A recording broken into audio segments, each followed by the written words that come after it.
Welcome back to the Arbitrage.Run show with Donkey Teeth, back from the dead, and Kevin from Arbitrage Racing. What's up, Kevin? Did I miss anything while I was gone? Nah, it was a pretty normal 3 weeks or so. A lot of fun had, but yeah, definitely missed you, man. Everything's still the same, huh?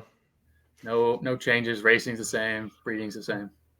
Yeah, it sounds like everybody enjoyed Donkey Keith and Souls Vanish, and I mean, I might have lost my job if the fans have anything to say about it. It sounds like. Yeah, we should have polled that. It definitely seemed like they were very well received. Once again, I mean, really appreciate their time to host, and I mean, I don't know, we had some good episodes. I know you caught up like immediately after you came back, but yeah, it was good times. Of course, that was the first thing I did on my drive back home. I listened to all three of those. And then, of course, I listened to the Dan Chant Facundo Twitter Spaces, which was awesome. I hope everybody's listened to that because, man, I got to listen to it at least once more. There was so much awesome information in there. And I think when you guys recorded the last show, it seems like just based on now hearing the way that Keith, his sentiment towards breeding 3.0 and where Souls is at, they're kind of like opposite ends of the spectrum, to be honest. And you guys didn't really dive in on that. So I think like it was still being digested. And then there was the whole breeding glitch too, that kind of people didn't really know what breeding 3.0 was until Facundo went on with Dan and really clarified a lot of that stuff. And, this is pretty much going to end up being a breeding 3.0 show. We're going to talk about a couple other things first, but yeah, sentiment, at least out on social media towards breeding 3.0 is pretty far gone negative, isn't it? Yeah, I think it's definitely a shock to the system. And I think a lot of people can see the benefits to it, but once again, it was just the lack of communication and like everybody felt like, I don't know, it was just a switch that was a bit misleading. There was so much prep around the new racing system and a lot of testing, and people were pretty aware of that. And then they just drop the breeding change kind of in a Discord message, and it's bigger than the racing change. So I think people are a little turned off by that. And it absolutely shifted value. Probably, I mean, debatably healthy for the entire ecosystem, but there were some horses that got nerfed pretty badly.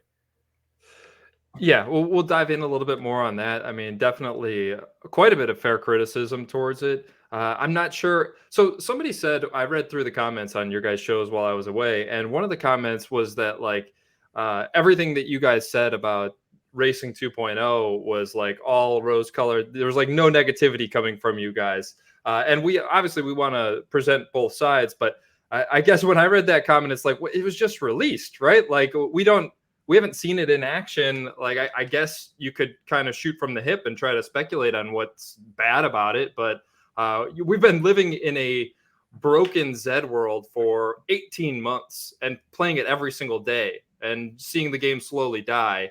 And of course, you guys are going to come on and be super excited about something new that actually was executed well and works. At least that was the viewpoint at the time. It was brand new. So just kind of speaking to that kind of comment, we do want to present a show that is unbiased as much as we want Zed to succeed and we want to support it and present optimistic views. We want to kind of highlight the other side too, right? Yeah. And I mean, I think some of that's fair, but I mean, the main thing about racing, which is why we were excited, is like the game actually makes sense now where you're not spending 2/3 of your races tanking. I mean, and trying to explain like, yeah, I'm happy I lost this race. At least you want to win every race now. There's still plenty of opportunities. And I think, like you said, 2 weeks has passed since we filmed that. The opportunities are probably a little more apparent now than they were then. I know some are on the roadmap. Like one example would be Class 1 has turned into a graveyard again, right? There's this issue of horses getting bred into the bottom of it and just being dead from the start unless you just donate a ton farming it up. But if they just add 501 to 525 tourneys, then all of a sudden those horses have life, right? And you can maybe farm freeze up to like 515 and then you can compete. So I know that is in the plan, a definite opportunity they can layer on to Racing 2.0. But yeah, it's a little rough right now, but I'm optimistic because I see a clear path that makes sense. Yeah, I mean, even I guess the issue that you guys kind of hit on while I was away on the show is segmenting too much. and finding that right balance, right? Because like they could come out right now and throw in, 501 to 505 conditionals and 501 to 510 and have all of this different segmentation. And then, but racing is already slow, and they added racing fees or rake back, right? Which slows everything down. So like the more you segment with such a small user base still, things just kind of grind to a halt. So it's finding that balance where you still get people filling races, but also have places for horses to actually compete and have a chance, right? Yeah, I think so. And you probably wouldn't start out segmenting too much, but I mean, they already have the 501 to 525 races, and that's nice and intuitive. Do that, do a 526, 550, and then do an open class. And then maybe in the other classes, you could do almost like your B bracket is your 401 to 450, and your A bracket is 451 to 500. Or the A bracket is open, and if you have a killer that's a 449, you can race in both. All these things are like very obvious, and they're being worked on. So I think that's what I mean. Like the framework works for a ton of different options that would make racing so much better for a lot of more people. I think right now they're kind of digesting the new system, letting it sit in place, gathering data, and then those will be the intuitive evolutions. Yeah, that's what excites me about Racing 2.0, and we talked about it before it was launched. That it's a foundation, and we'll talk about Haku in a little bit later in the show here. But something that he talked about, Cryptog, when he came on our show when they were releasing their update, was that it was a foundation for them to be able to iterate quicker and do all these different things. What Haku had, they were not able to evolve as quickly as they wanted to. So they made all these changes. People weren't happy with them. I think if you ask people now, they're, at least most people, I think, are much happier. They've kind of adjusted to the updates that Haku launched. I think very similar will happen with Zed, and I think it's a similar mindset. Now they have this foundation and long-term vision that they can start to build on and execute on, versus what we had before was not that. Yeah, racing is undoubtedly better. Like I would die on the hill right now comparing to a very low bar of the last racing model. It is so much better now. Like the people who are feeling it negatively at the moment are ones who were taking advantage of the last system very fairly, like tanking their horses. Those horses are now racing against more of the horses of their own skill type, which with rake does become difficult. But they kind of took advantage of the tanking back in Racing 1.0. But there's so many more. I mean, I don't know the data on it. I would imagine there's more new stables that are in class 6, and like, yeah, they're making $5, but those horses had no chance at ever winning anything in 1.0, and now they can at least compete and have some fun with that low dollar amount. So I think it is better with the like versus like racing. They need some adjustments, like we already mentioned, but it's way better than the old version. Yeah, well, and I think there's other people that are feeling it too, that were relying a little bit more on immediate breed outcomes and had invested in horses that now can't produce those types of results, and their offspring value is Yes, naturally going to go I, down. So I think that's more of a breeding adjustment than versus the the race Racing class 2.0. adjustment. Yeah, Like if they yeah. kept breeding as it was and you were spitting out 575s in this racing environment, you would still be fine. Like you wouldn't feel it nearly as much. So I would say like a lot of the breeding things that we'll touch on in a bit, I think are very valid in terms of feeling rugged or whatever the term they use, more so there than the actual racing change. Gotcha. We were talking racing. Yes. Yes. Specifically, yes. I'm with you. And having that vision, seeing the forest for the trees here, that now with this system, and you're talking about all these people that had never won races before, these lower tier horses actually competing and actually winning tournaments down in class 4, class 5, even class 3. So much better for the game, so much better bringing in new users, being able to have that experience. That was just, you had to either get really lucky, which was very small percentage of people, or invest a large sum of money to have that type of experience. And we need people having that experience to actually get into the game. There's just, we talked about it so many times, the horrible new user experience. Just there's no way to grow the game with that.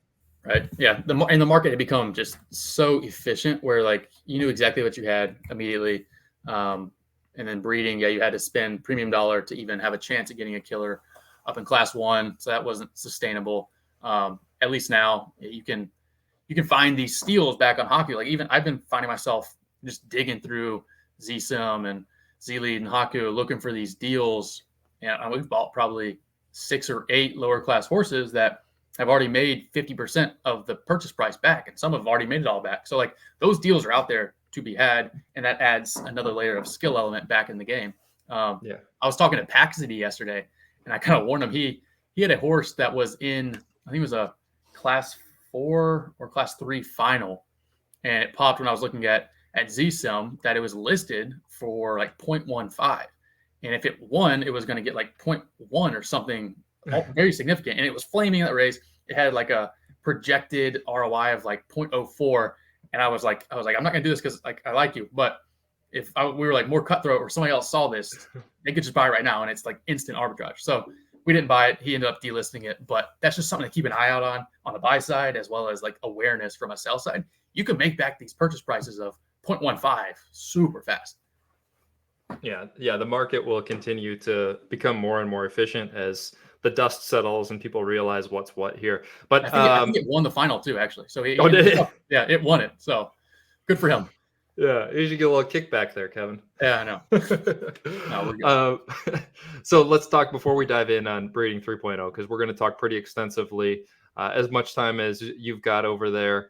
After we get through a couple things, so we're going to talk about this week's tournaments, which just kind of going through the things that people are talking about out on social media.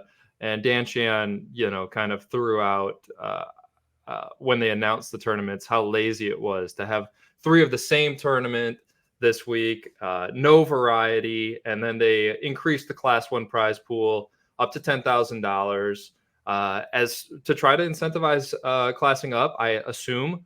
So the total prize pool for these tournaments this week is $20,000. $10,000 of it is going to Class 1. I want to say it was what is it? 3,500 or 4,500 go into Class 2. I guess I should have pulled it up before the show, but it's something like that for Class 2 and then tiered down, right? Yep, exactly. And I think it does. Like if they'd started with those amounts, I think it would have been better received. It's the fact that like they started with an amount and then crept more to Class 1, and then they did it again. So now it just feels like they just keep juicing up Class 1. But I mean, the truth is there's not any incentive to go to Class 1 outside of this. So until they layer on new incentives, that's the lever they can pull. And I think intuitively it makes sense at this point where they've adjusted the payouts now, where Class 1B bracket is making more than Class 2A, which should make sense. The Class 1B horses or the next best horses in Class 1 are better than Class 2 horses, so they should be playing for a bigger prize pool. But the fact that they started at a level and increased it to this, it got some pushback. Yeah, I think Dan called it "feed the rich." Feed the good horses. Yeah. I mean, I don't know. I'm not sure what the answer is, because you get people saying like, no matter what you make the Class 1 prize pools, there's still not going to be incentive to class up. I mean, if all of it went to Class 1, I think that it would. I think the issue is, like you said, not having a 501 to 525 prize pool, that's the and then issue. Yeah. And the rake, it just makes it so much harder to race paid and have a chance to be profitable, right? Yeah, and that's exactly it. Where you have like more money's going, but it's going straight to the top, right? It's going to those 580 horses and above. Whereas if it was, we're going to put 10K, but 4K that is going to go to 501 to 525, and for this day or whatever, there's a 501 to 525 tournament, that would be much better received than just feeding ready, set, boom, another X% of income. Right. Yeah. So we'll see where it goes from here. Hopefully that is coming. What else can they do here? Because these incentives to class up are a crucial part of the game, right? Like the system doesn't work if everybody just wants to sit at the top of their class, right? Like how does this end up being really much different than the downclassing environment, right? Yeah, I mean, to me, the answer is pretty easy. He touched on it with like lifespan or aging, whatever they call it, where maybe you can race your horse all the way to the top of your class, but once you get to the class, you get, I don't know, a month or 500 races or whatever the number is, And at that point, you either have to stop racing tournaments, so you're just farming page at the top, but you remove those farmers from the tournament pool, or you class up and you get to restart it all over again, right? Like, why not something like that? I think it's super easy. You can toggle the amount of races you can spend at the top because it's a grind. You want to reward the people who have spent months getting to that point, but you don't want the same horses winning and abusing the class system when they should be playing the progression game. So I think aging is one easy way to do it. Yeah, aging is definitely, and it sounds like from what he said on Dan Chan Spaces, I think the phrasing that he used was spring in the northern hemisphere or something like that. So Mhm. I guess we can kind of expect it by April 1st, kind of a thing, for aging to be implemented. I mean, I said this to you and Souls when I talked to you after on my drive home. Like, this kind of window that we've been given here and the information we've been given regarding aging coming and when it's coming has kind of provided us an opportunity to level up without aging. Mhm. And so, I mean, take advantage of it, right? Yeah, maybe you don't want to get silly with running in paid races with rake with bad horses, but man, I'm trying to load up as many free races as we can with our horses. Of course, time is the constraint, and number of races available is another constraint, limiting factor here for us. But there really is opportunity here to race as much as you can right now before aging comes. And if you get a horse at the top of class 2 right now, a Genesis horse that you can level up into class 1, uh, even if it's dominating class 2, there's an argument. And I said this to you about Marajo. It's like, we got 3 months here now to level up Marajo without aging. Marajo could be the best sprinter in the game if we're able to level it up to the level of Billions, right? Mhm. Yeah, it's got So that variance. yeah, it's an interesting incentive there to class up, and I think Facundo kind of alluded to that in the Dan Chan Spaces. It's just tough because it's like, well, you don't get a whole lot of XP for running in free races, right? So do I want to donate in paid to do that or not? I don't know. Yeah, it's such a long grind right now where it's just, yeah. I think personally we might be on different sides of this. I would need like a little more to sweeten the pot. It does help that we have Ray sitting at 500 and they're basically the same horse, but Ray can't move up. Marahu can. I think as soon as they, and Marahu I think is like 498 now, so she's technically not available Still yet. not Probably even will there be yet. in a Yeah. couple weeks. But if they offer those like 501 to 525s, just some glimmer of hope for that first month or so you're in class 1, I think then that would incentivize us to go up. So I imagine if we're feeling that way, other people would as well. Yeah. A couple other ideas here for what they could do, and some of them came from other people on Twitter, but skins. And I think if you just gave out like a generic skin for classing up to class 1, that wouldn't really be that much incentive because then there'd be so many of them. I think it would need to be like a skin lottery, and you'd have a chance to, hit the jackpot on like a 1 of 1 skin Mm-hmm. or 1 of 10 or something like that, and have these different rarities. And yeah, most people will get this generic one that's worth very little, right? Maybe it looks cool still, Mm-hmm. uh, but have that kind of, just that chance, give them that little carrot to class up. Breeding credits, class up, and you get, I don't know, $100 breeding credit or something like that. ZED rewards, I think Souls mentioned that one on the last show. Give out 10,000 ZED to class up into class 1 and 5,000 to class up into class 2 or something like that. As many of these things as you can pile on. XP rewards, Mm-hmm. give out a pile of XP to class up, and even it could be more beneficial. Like Facundo talked about, that pooling of XP where it's like, you can use this XP on any horse in your stable, kind of a thing, right? Or you could sell it. I think that's coming as well. So another like way to get a monetary incentive to class up. I mean, yeah, there's tons of possibilities. All these would move the needle. So I love Yeah. the ideas. And I think it's not just one. You need to have a bunch of different incentives, and because one thing's not going to speak to everybody, right? And Right. but when you pile them on, it's like, well, I want this one, you want that one, and I can sell this one off and keep that one, kind of a thing. I think Yep. it ends up working. What I guess I'm trying to keep in my focus when I see things that aren't working, like I focus on more than breeding 3.0, this incentive thing, because I know how important that is for this game to actually succeed in the long run. But trying to remember and keep in my mind that like this is so early. This was all just released, and it took a lot of work for them to put this out. And you can kind of see it, and you see how it really works well in Racing 2.0. There's still a lot to be built on top of it, but this just came out, and let's see how it works, and then kind of pick it apart is the way that my mind operates anyway. That, and like the other things that kind of irk me with like Twitter is even like not to call out Dan Chan, but the griping about like the laziness of the tournament. Those things were released like on Christmas days when they said that, right? So like these people working for VHS are humans. They have families. They're doing that. So I have no doubt that was just something like, all right, we need to put these tournaments out. It's Christmas or it's Christmas Eve. Let's just put these out and have it during the middle of the week, and then we'll get creative next week. So like they get a pass for me this week.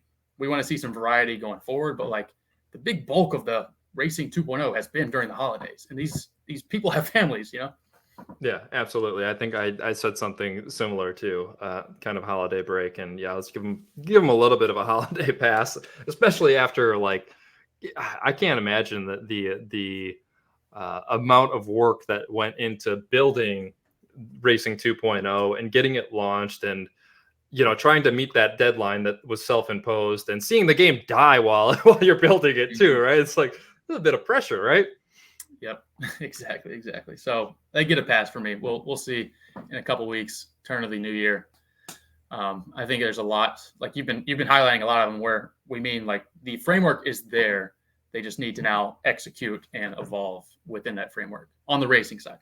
Yeah, and one of the other things that I really appreciate about Facundo and his team is like they're quick to make adjustments. I think this breeding, we'll talk more about breeding 3.0 in a minute here, but if they see that things aren't working once they get the data and have given it a fair chance, then they make tweaks and adjustments. They're not afraid to do that. But they're also, he's not one to shoot from the hip and just say, well, people don't like this immediately. Let's just get rid of all of it, right? Yeah, that was we didn't mention it, but that was one of the coolest things that they did last week. Was they had shifted and they were testing out the new payout structure, right? And they went to a 192 horse qualification for each funnel in each class, but they had quarterfinals that did not pay out. And the immediate like reception of that was, we don't like qualifying for a bracket and then winning and not getting anything, and then you inevitably suck in the semifinal and you leave empty-handed. And they were able to, like, by the time they had the next racing, Ryan had the next tournament, Ryan had polled Twitter, given two different options, taken the winner and implemented it for the next two tournaments in terms of payout. And that's how we got the AB 48 horse bracket. So that just kind of agility, I think, is impressive, and something that Zed would have never been able to do 3 months ago even. Oh yeah, it would have been 2 months until you saw any sort of change. They can make changes and they can do it quickly, and they're taking feedback. So I think they are aware of the opportunities on the racing side, and once again, the runway's there. So I'm optimistic on the racing. Yeah. Two other quick thoughts before we get into breeding 3.0 on this incentives. One other really intuitive thought to me is offering reduced rake when you're at the bottom of a class. So if you've got those 501 to 525 conditionals, get rid of rake for those conditional races. And then maybe once you get into the 501 5 to 550 races, then you got 50% of the rake. And then once you're out of that, then you got to pay the full rate, kind of a thing. I think that could be implemented in every single class, I like it. Yeah, you see that in daily fantasy sports all the time, where like the beginners tournaments or whatever contests don't really have a rake, or they're incentivized in some way to help out those players, in this case, those horses. And then other question for you here. So I'm just trying to I think none of us know exactly how this is all going to play out, which is the genius of Racing 2.0 and to a certain extent breeding 3.0. I know a lot of people will be calling me names for saying anything about breeding 3.0 positive or genius, but we just don't know how any of this stuff plays out over time and at scale. So thinking about these lower classes, some of these horses that came in, we're talking about like Marajo and Rey del Mundo from our stable, Unyielding Special, a horse that I own with Donkey Keith is dominating the top of class 2. Does that domination, does it become less and less over time as more of these horses in the lower classes start to level up? Because they've reached their ceiling more or less up at the top of class 2. Other horses are going to catch up to them. Profitability will start to go down, and that's kind of creates a natural incentive to class up. Is that kind of how you think it will, to a certain extent, play out organically? Yeah, absolutely. I think it'll be very slow with how XP is pretty tough, especially like in like class 2. I feel like I raced Mirajo as much as you can in that class and at most of the high dollar stuff, and it's gone from like 495 to 498 over the course of almost a month. So I think it is going to be slow, but yeah, in game of class 2, that is a natural incentive. I think the variance horses will hold a little better at top of the class than others, but the gap between 500 and the rest of class will never be larger than it is like right now or right when the class system started. Right. And buying XP, assuming that does come, it sounded like from what Pakunda said, it was going to come sooner or later, will help moving those horses up class 2. Your Marajo example, that's probably about the slowest leveling that exists in the game, I think, other than maybe a Buterin that's at the top of the class Happy 1 band Joy, right now. yeah, it's probably slower. Yeah. But that, yeah, it's because it's based on bloodline, and then when you get to the top of a class, it becomes slower. It's really slow for those Buterins that get to the top of class 2, like Marajo. Yep. All right, Kevin, let's dive in on breeding 3.0. Let's see, how long do we have? We probably go about 20-25 minutes talking about it here, if that's cool with you. So some of the things that I've read out on Twitter regarding breeding 3.0, now that people have digested Facundo's spaces and read a little bit more, I read that Facundo ruined Zed. I read that the game is going to die because of breeding 3.0. There's no difference between the top Genesis Nakamotos and glue Genesis Buterins. Let's see, bloodlines don't matter anymore, and exclusives have zero value. Do any of those things pop out at you as having some truth to them? Sounds like just another Thursday in Zed, right? Twins at Twitter. That's right. No, I mean, there's definitely elements of truth to a lot of it when you're comparing to the breeding 2.0 that was created, which had its own flaws. But yeah, I think there's a ton of opportunity. Part of it can be appeased by like tweaking the racing classes to have more segmented, but there's definitely some truth to a lot of these complaints. Yeah, well, I think that there's some truth. It's like when you it's the hyperbole of game is ruined and going to die because of this. Like, how do you know? Like like we just started it. We know how it affects you in the short term, and it's not good. Yeah, but how does it scale at long term? How does it look at scale? How does it look over 6 months? We don't know that, and we may never, because they're probably going to tweak it. They're probably going to take some things to heart. I don't know how much, but yeah, the bloodlines, I think that's interesting. I guess when people talk about bloodlines not mattering anymore, I'm not clear, and maybe you can clear this up for me. Do they mean about like bloodline in general, like Nakamoto, Sabo down to Buterin, or are they talking about like Ready Set Boom's specific bloodline, or all of the above? Probably all the above, depending on who's saying it. I think of it as like the specific horse that is attributed, like coming down through the bloodline, but you could probably apply it to the other as well. Yeah, I think it makes more sense. I mean, we'll talk about RSB kids, and I think that almost definitively debunks that bloodlines specifically to horses don't matter anymore. And I guess to a certain extent debunks the rest of it, but that's also, a very specific case at the top end too. So when we're looking at middle of the road Nakamoto versus, middle of the road Buterin, I can see it. I can see what they're saying. If that's what you're talking about, a Buterin versus a Nakamoto, yeah, there's different traits, right? So level, as I understand it, I guess we should back up for a second and kind of redigest what Facundo said about how breeding 3.0 is working and see if you and I are on the same page here. So my understanding, you take these two horses and breed them together, and let's just say they're Genesis and you're breeding a legendary full. You take these two horses together, and the new breeding algorithm I believe my understanding is looking at breed type, so Genesis creating a legendary, and then the two parents, or if it ends up pulling from an ancestor, Genesis, it makes it easy. That it's just the two parents starting level. So it's taking parent A and parent B starting level, and it's taking legendary offspring that it's creating, and it's using those three variables to create the foal's starting level. I think that's the kind of the first step in this breeding algorithm. So it spits out, let's say, a 510 level horse. And then immediately, I believe it's creating a variance level and a distance preference level, exactly the same as it did in 2.0. So those are being taken, again, since we've only got two Genesis, from those two Genesis parents. And it's doing the same thing that it did in 2.0 to spit out a attribute number or whatever for variance and an attribute number for distance preference.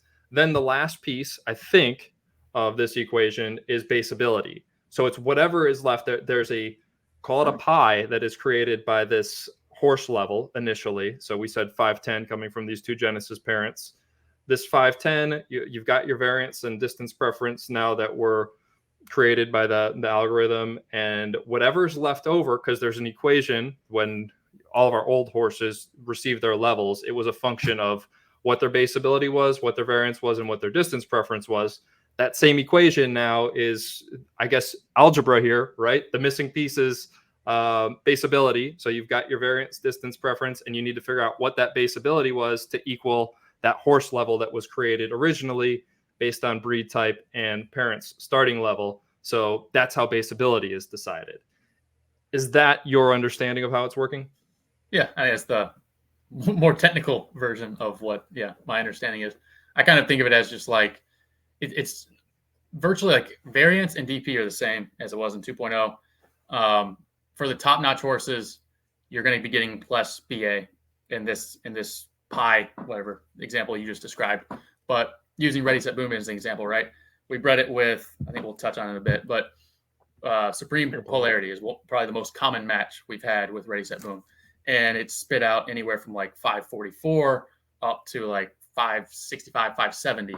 And the horses that it was creating in 2.0, those higher level horses, are going to be very similar to Boom Supreme, who we just bred in 3.0. Once Boom Supreme reaches that like 565 level, once that base ability gets back to what it was creating in 2.0. So I think that's the main difference. The other identities, like you said, with variance and distance preference, pass as it was. Yeah, and I think that this is really important, what you're saying. And I don't know that it necessarily registers right away. But so Boom Supreme here that you're talking about was one of the three Ready Set Boom offspring that we've bred in 3.0. This horse is, we don't know exactly, right, what the variance and distance preference are. They may be the same as Supreme Boom. They may be the same as Polar Boom, two other offspring from the same set in 2.0. They may be higher. This horse might be better than those two once we level it up to the same level. That I understand. I think most people understand this, right? That's the game now, is leveling this horse up to get it to, what is Supreme Boom at? Like 570 or something like that? So I think 560s. 560. So 20 more levels. And Supreme Boom is going to slow down, right? Because takes more XP as you get higher. Boom Supreme will catch up slowly, quicker at first, right? But as it gets closer and closer, we'll have a clearer picture of what Boom Supreme is relative to those other two that we know are really good horses and profitable in Class 1 and really good tournament horses, just all around awesome horses. So every single horse is the same. Every single horse is the same. It's just this time that now you have to put in and play the game to discover, was this horse Supreme Boom? Was it Polar Boom? Or was it better, right? Mm-hmm. And that's like the big pain point, though, because you're used to taking these like in 2.0, you could take these premium breeds and smash them together, and you pop out a 565 that can compete from day one. And you can get a Felicity Force, who is just dominant from right out of the womb. And the way racing is set up currently is a very immature form of its final form, where you're just thrown to the wolves. You get a little bit of a reprieve and paid going against like 526 to 550, but when you get to these tournaments, you just don't have as much of a chance as you used to, and you end up having to donate a bunch of money trying to level it up to where it can get competitive. And this is a very extreme, like top end example. This example is happening throughout like C2, where you have no chance if you're 401, whereas that horse used to be a decent class 1 horse. So this is a very like premium example, but the idea is if they were to tweak racing to make, I don't know, have a segment where it's only 3.0 horses racing against each other, then all of a sudden this is the best horse in the game. Just very similar to like racing or breeding 2.0. So it's just like very small segmentation they can do. They could do it by, all right, for the first 2 months of a horse's life, they can race in this open class, and there's going to be tournaments there. That would incentivize you to race a lot early. It would take out the whole like apples to oranges, racing against 1.0 horses, racing against 2.0 horses that are juiced. Little tweaks like that would make a massive, massive difference in breeding 3.0. Yeah, it's like you said, apples to oranges, and it's tough. It's a psychological battle, right? Coming in because you see that level, and it's like this horse sucks, right? This is the best horse. This is the highest level, I should say, not the best horse.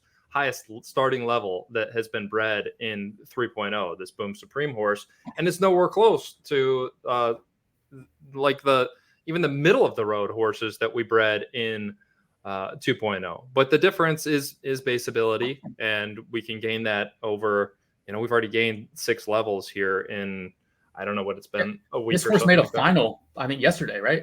So it still has the upside if you catch that variance correctly. I think it came in 3rd and then didn't do that 2 well days in the ago. final, had a negative variance run, but made a little money. So it is profitable now. But once again, I think, if you can just have like horses, racing like horses, then it brings back a lot of the value to these breeding 3.0 types. Yeah, and we don't want to invalidate people's concerns, because I think that there are plenty of valid concerns being pointed out that we don't necessarily know how big of a concern they are once super breeds come around. Because remember, we're looking at still a half picture. It would have been great if super breeds were released, but I'm also glad that they just got Racing 2.0 out, and this had to come with Racing 2.0 from their point of view. I also appreciate that if they're going to miss, they missed on this end of the spectrum. That doesn't create a total mess for all of the people we got 8 hours of that mess while you were gone. Yeah, well, I guess it didn't get to the point, thankfully, where all of our horses are getting lapped like immediately, right? Because that's a huge concern too, and it's a needle that they're trying to. There's a bunch of needles they're trying to thread here, right? But there's a world in which they didn't make this tweak at all, or they went in the opposite direction for some reason, right? And suddenly all of our horses are getting lapped in a couple months, right? And it's like, wow, we all got screwed, right? I guess new users didn't get screwed. They can come in and lap us and have the most valuable horse in the game. But so it is a delicate balance. I appreciate that they didn't destroy the value of our racers. They did hurt the value of our breeding wing of arbitrage, no doubt. But I said this to you because you told me premium breeding got rugged like immediately, and I told you, I guess we knew something was going to get rugged, right? That's just the way. Like, this is a new game. Values are going to go up and down in different directions. Hopefully, everything doesn't go down in value, but that's one potential outcome for the greater good of the game in the long run, and hopefully those values rebound and go back up. But my response is, that's not great, but as long as this game reaches the vision of 100,000 plus daily active users, and we've got $1 million races and tournaments down the road, then I'm totally happy. And if that is what the vision is that's inspiring these changes, I trust the team. I do. I don't love all of it, but I see the light, and I'm willing to get on board with it and try to recalibrate in my mind what's a good breed and play the game in front of us, right? Yeah, I think the most valid complaint around breeding 3.0 was the communication and just how quickly it changed, right? We had this game we were playing, and people were investing thousands, in some cases tens of thousands of dollars in these assets that perform like this, and you try to project out, right? If you're buying a Z1, you're projecting a year, 2 years plus out, and all of a sudden a big portion of their value just gets flipped on its head, and it wasn't really communicated at all. Like I said, they dropped it in Discord very mildly, focused on racing, and all of a sudden it's kind of up to us to figure out, hey, what, this looks very different. This is significantly different. There's buterins flaming over Z2s. I think that is a very valid miss that Zed had in the communication and letting us know what was coming down the pipeline with this big change. If they had just said it 3 months ago and we started having these racing 2.0 conversations and said, hey, in order for this to work, we've got to do this to the levels that are going to be outputted. So that's going to hurt the baseability, predictability of the premium breeds, but here's how it's going to fit into the big picture. And you have 3 more months of this being laid out. I think all of that would have been a lot more digestible to the premium market, right? Yeah, no, yeah, you have time to kind of, now it's just a shock. Yeah. Total shock. That's where the rug feeling comes from. For sure. And it's happened over time in Zed. It's not the first time that things like this have happened. I guess you hope you're past it, right? Like they did so well on the racing side that I honestly don't know if they knew the magnitude of the blowback and how much this is going to impact the premium market. But I thought we were kind of past these kind of communication misses because they'd done so well before that and with racing. I think this one just slipped by the goalie, unfortunately. Well, and I guess it's hard to know to the full extent the impact without seeing it in action too. And again, we don't have super breeds yet, so that's going to be a very interesting wrinkle. We don't know how common those are either. But I did say on a previous show before I left, I was interested to see what breeding changes came, because Facundo did mention way back when he did that Spaces with Dan that any changes to breeding were going to be in the context of making the new class system work. Well, I did not expect it to be as drastic, but I can appreciate the thought that went into it, and it generally makes sense. Yeah, I agree. I think if you zoom out and think like Facundo probably is thinking a year plus out, this issue isn't nearly as big once you have lifespan on all those 1.0 horses and they're kind of out of here. And then you're dealing with, the horses that are 3.0 have now leveled their way up, and Boom Supreme is one of the best in the game. Then it doesn't seem as severe, but it was just a total mentality shift. And unfortunately, people bought, ourselves included, at these valuations, assuming a certain trend was going to hold, and it just is a different game. But that's not to say like once they fix racing and suddenly you have these young horses only racing against other young horses, the value can come back pretty quick on the racing side. Well, and marketing and new users, that's a huge part of supply and demand right now. Another factor is that in Racing 2.0, each horse takes a lot more time to manage and optimize and level up, which that's going to lower demand too. So there's a lot of factors creating kind of a shock all at once, which is tough. Fortunately or unfortunately, it's a relatively small user base. I think it kind of goes back to what I said on our pilot episode here of creating an atmosphere of positivity and support and a community that other people want to come into and see you having fun, versus this atmosphere of toxicity and people out there just bitching and moaning about everything. Like, yes, you have concerns. Let's figure out how to communicate them in the right way, the best possible way, I guess I should say, versus getting into right and wrong. It's like, how do you communicate it in a way that doesn't come off to somebody from the outside coming and be like, whoa, I don't want any part of that ZED.run. Those people look pissed. Exactly. I don't know why. I mean, it's valid right now. If you looked at the Zed community on Twitter, especially, I haven't been in general, but like, why would you want to join this community right now? Like, it's so toxic. Everybody's just like, I don't know, just dogging their own bags, really. People are fighting with each other. So I think we're a ways away from scalability in this, but once we get to that, it's probably a good thing at this point. We're not trying to market and scale because the community is not at its best form at the moment. Yeah, let the dust settle a little bit. Okay, Kevin, let's talk about a few other breeds. So the 3 RSB kids are great. And I think, though, the one that you're most excited about is Peaky Boom, which came from Rendezvous Peak and RSB. This one came out as a 521. A big part of this 521 was distance preference, right? We got 2 of the strongest marathon distance preference horses in the game.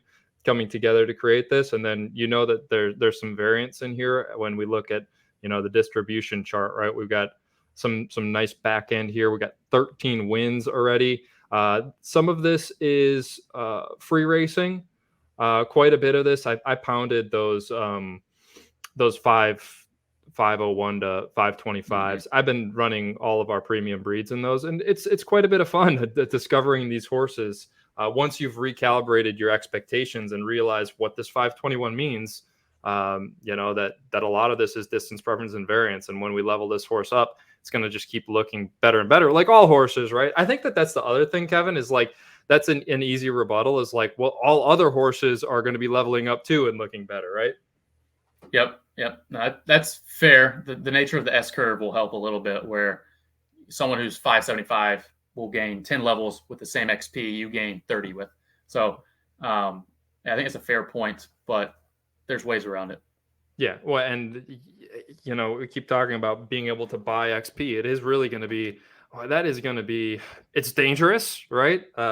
Hopefully it's executed properly. It sounds like it will be, where there's going to be limits to what you can apply to horses, but that's it's going to create a whole what we needed from this game, and what we kept saying was we need people playing different games, right, within the game, and everyone can't be trying to achieve the same things or it doesn't work. And that's a lot of these people that are infuriated about breeding 3.0, everyone was playing the same game of trying to hit the lottery, because the upside was so big when you did.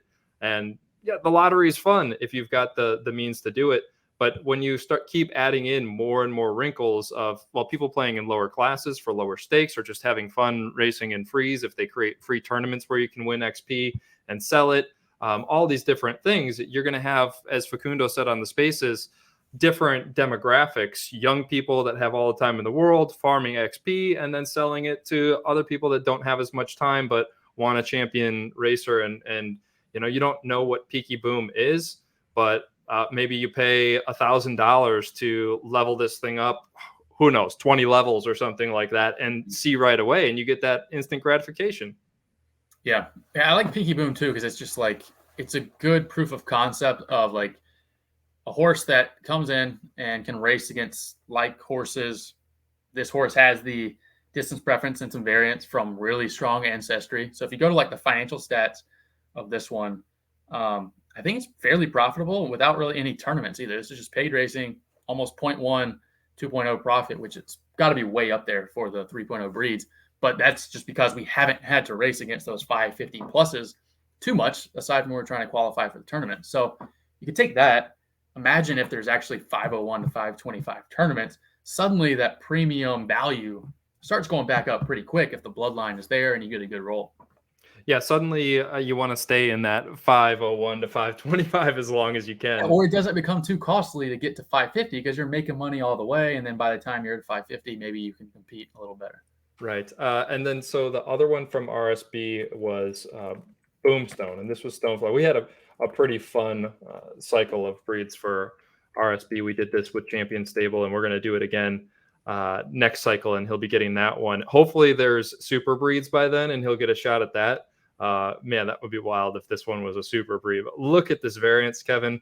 Insane. 10 12th place finishes, 8 first place finishes. It started at 518. It's up 8 levels already in it's 6 days. I think we've had this horse. So pretty. Yeah, this is one we're definitely eating it a little bit, trying to get it leveled up as fast as possible. I know we're running it outside of just the segmented ones. So I think it is in the red fairly significantly at 0.05. But we that's what happens when you get 10. You hit the wrong side of the variance, right? The classic old like natural U-shaper where this could just easily flip by next episode. But yeah, we just haven't had the proper variance. But anytime you're seeing any kind of flaming with that kind of natural U, it's got some potential if we can get it leveled up without breaking the bank.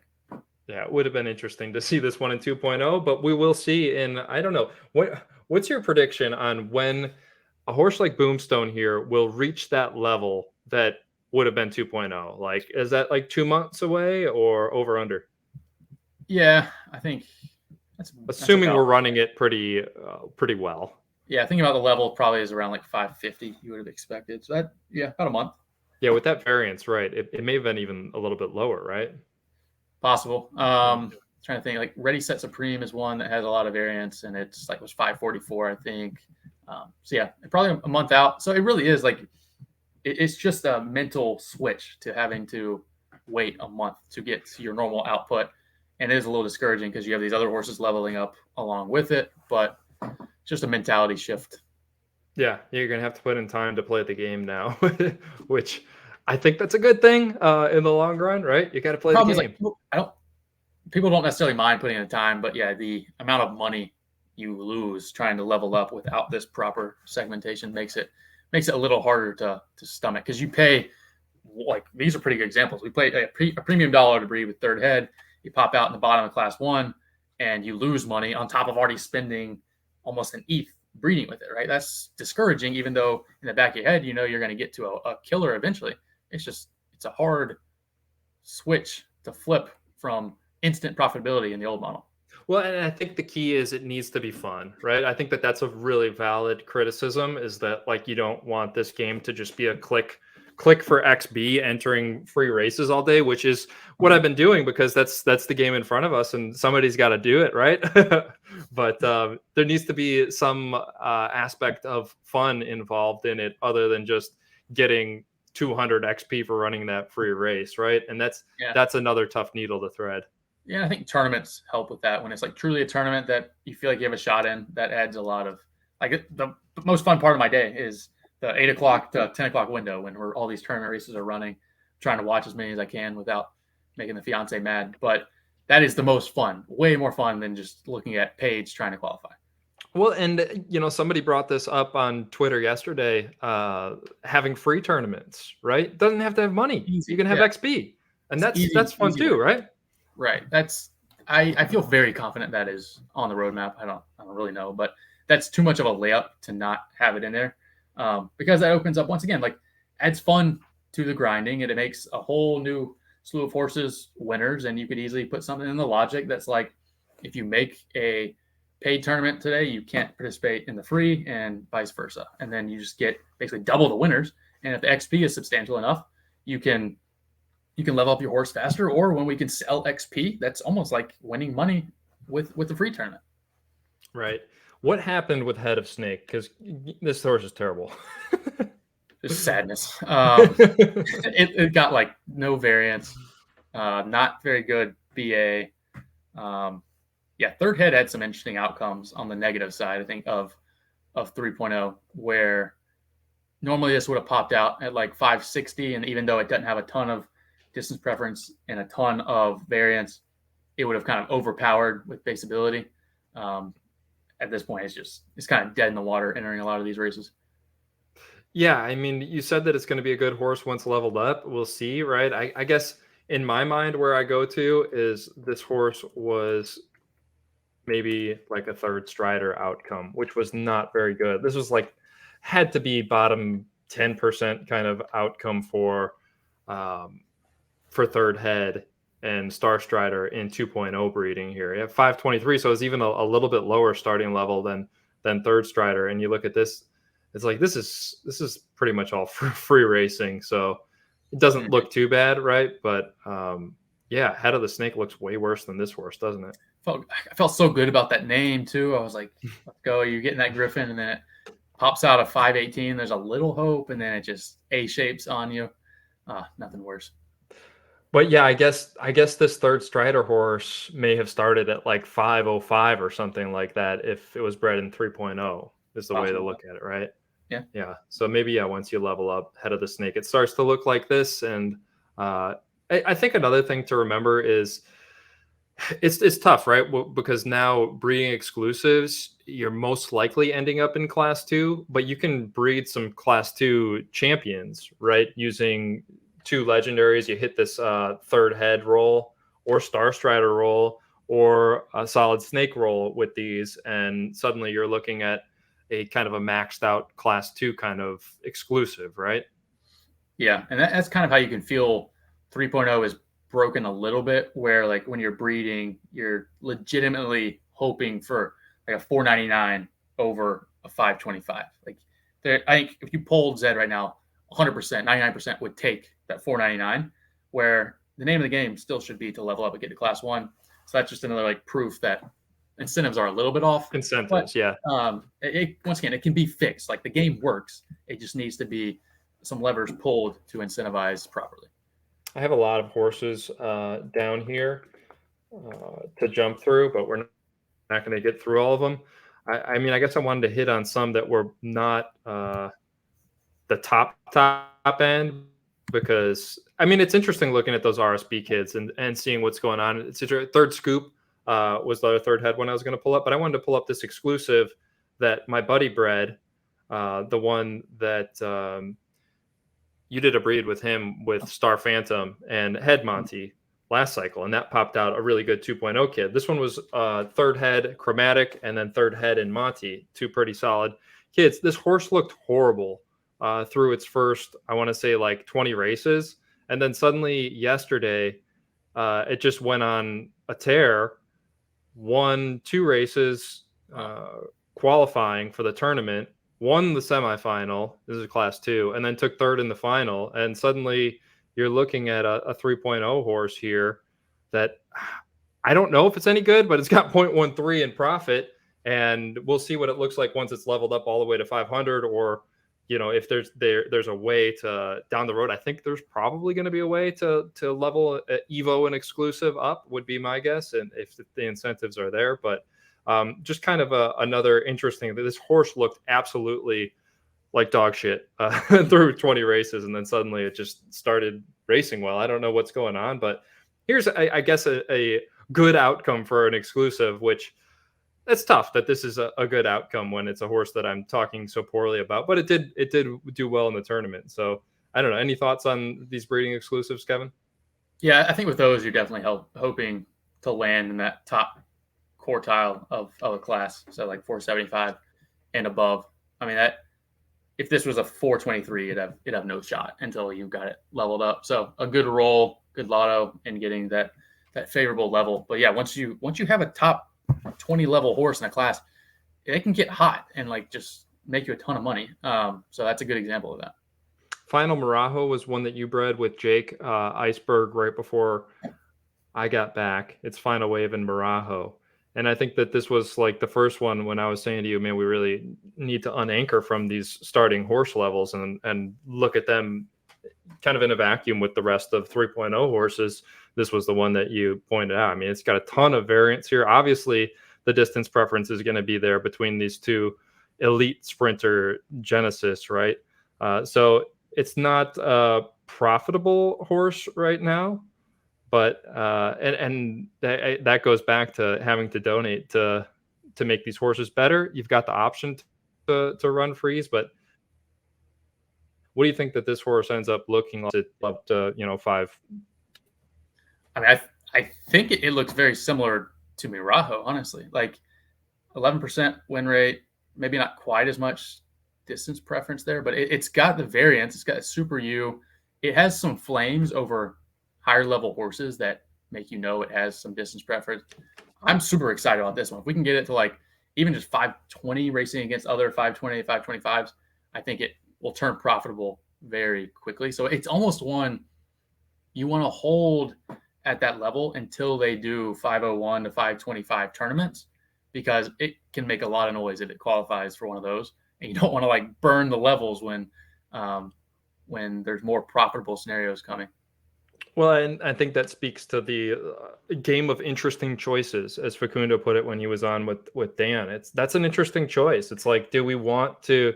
There's value in leveling this up quickly and getting a good horse faster, and there's value in holding it back. And it's the same decision with Marajo at the top of class 2 once it does get to 500. So I think they're succeeding in certain aspects. There's other aspects that maybe leave a little bit to be desired here in breeding 3.0. Maybe they work. I don't know. I'm trying not to be too critical on it. I think next week we'll try to have Souls Vanish and Keith back on, because they are on opposite ends of the spectrum. And I feel like you and I are somewhere in between them. I'm probably a little closer to Souls viewpoint on how this all plays out over time, and that there is quite a bit of strategy in 2.0. But I have a list of other horses, and maybe we can kind of go over them next week as we build more sample to kind of show people what we've been doing and how they're turning it out. One last thing to wrap this up, Kevin, because I think a big part of a big part of why people are upset is valuations. Right or wrong, like people have invested large sums of money in their horses. So I think the question, that is going to be kind of pulling at people is like, how do you value horses now? How do you value a horse like Final Marajo? How do you value those 3 RSB kids? How do you value Head of the Snake? How do you value Third Scoop? Like, how do you go about this? Because you're the master of valuations. You have a way of seeing the risk reward, the upside, the long term, the short term, all of that. So can you give me like quick rough? I know it's probably somewhat of a wide range here on a Final Marajo, the 3 RSB kids, those 2 third head kids, like shooting from the hip, where you value these and why. Yeah, it's tough. I love the uncertainty, honestly. That kind of separates the the cream, where you have these inefficient markets and you have these buying opportunities with risk, right? Because nobody could pinpoint exactly what this horse is going to be or what it's worth when there's literally no data on the precedent for this. I think probably in that like 0.5 range, where that even would be like, I probably wouldn't accept that. If I were trying to buy it, I'd probably offer something like that, just because the variance is, by my calculation at least, what I look for most in this new racing leveling format. This horse clearly has elite variance. It's very clear where that came from the Marajo side. Some of the flames tell me it's got the DP coming from Marajo Extreme 1000, Final Wave Extreme 1000. So it makes sense. I would not be deterred at all by horses that have lost a little bit early on. In fact, that'd probably be something I would target, because that means the owners are probably a little mad at the horse or a little turned off at the game. Could be a buying opportunity. So I'd probably buy this at like 0.5, sell around 1. But I think as soon as it opens up with tournaments for the lower half of Class 1, this thing's going to clean up. So it'll be fun to revisit this horse maybe when that comes out, see where it lands. I might be totally wrong. It happens. Won't be the last time. But that's how I think about this. I love the variance, love the DP. Leveling will come. How about the 3 RSB kids? Where are you at in valuation on those? I'm curious to see how those breed. That's the big unknown. I haven't looked a ton at like those 3.0. I guess we haven't had any, but 3.0, how do they breed? Is it any different? In theory, it really shouldn't be, but I'm not sure. So that's a bit of a black box for me. I'd probably say Boomstone, probably at like 1.5 ish, largely because we don't have that combo at all. I love the variance once again, so it might even be more than that. Boom Supreme, oddly enough, it'd probably be the lowest of the 3, even though it's leveled the highest. The variance isn't super elite. We already have a few in the stable like that, so it'd probably be in that same, I don't know, actually, probably 1.5 to 2 range. What's going through my head is like the future state of Zed. I'm a firm believer they're going to eventually have like racing 3.0 against 3.0. And if that's the case, a horse like Boom Supreme, who is the top level at the moment, is going to be very valuable there. So it's kind of a push-pull in that. I like Peaky Boom a ton. Another one, we don't really have this blood combo in the stable. So this would be like 2.5 probably. I mean, it's already, this is Boomstone, but Peaky Boom, profitable already, only going to get more profitable as it levels up and has more apples to apples type races. So I don't know if I really answered your question there. A lot of uncertainty. No, you did totally, and I think that's a very interesting peek into your mind as the person that's best at valuing Zed horses over Dangerous the past place to be. Yeah. 18 months. No, you said something really important there that kind of got me to another thought that I had that I wanted to touch on, even though we've gone quite long here. I think it was an important show. And I've been gone for weeks and haven't had anybody to talk to. So this is great, Kevin, talking to you about Zed. But no, 3.0 horses racing only against 3.0 horses. So if you think about that future, if that does come, there's such a huge advantage to having bred these 3 horses early in 3.0, like right at the start, and leveling them up. There's such an advantage, and this is the way that Zed has been ever since I've been part of it. There's an advantage to diving in and playing the game and just seeing where it takes you. It happened in 2.0. If you remember Breeding 2.0, there was all kinds of people saying, this is terrible, we hate it. You nerfed all of these horses, which did happen. It's part of the game, but the people that dove in and just started building out these bloodlines and stacking base ability early in 2.0, like us, ended up with the best 2.0 horses.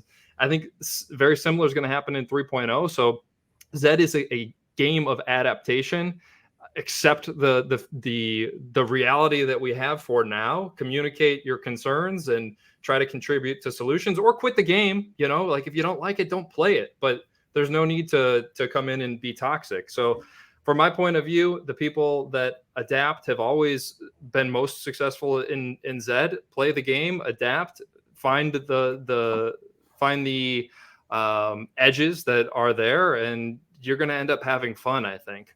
Yeah, I think it's a really good point. And there's one thing you can say about this new leadership team with like Facundo and Ryan. Like, they are very logical. They're smart guys. They hear the community. So if the big gripe is clearly that like you have these horses racing unfairly against 2.0 and 1.0 horses, and they have the capability to make it a like versus like tournament or game with 3.0 versus 3.0 in an open class or something, they're going to do that some percentage of the time at least.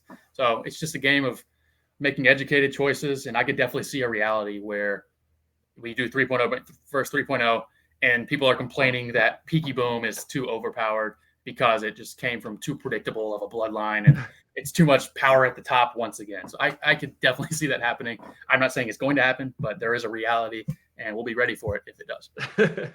All right. It's been a blast. Great talking Zed with you once again. Like I said, I think we'll maybe do part 2 of this show. Hopefully we can find a time next week to get Keith and Souls back on, because Keith is super anti Breeding 3.0. Souls is super pro Breeding 3.0. And I think they can now listen to this entire show and we won't have to talk as much, right? They'll just tell us how we're right and wrong. And I think hopefully people don't hate us after listening to our cautious optimism on the future of Breeding 3.0, because it is I don't even want to say polarizing topic. It just seems like everybody hates it. There's no poll.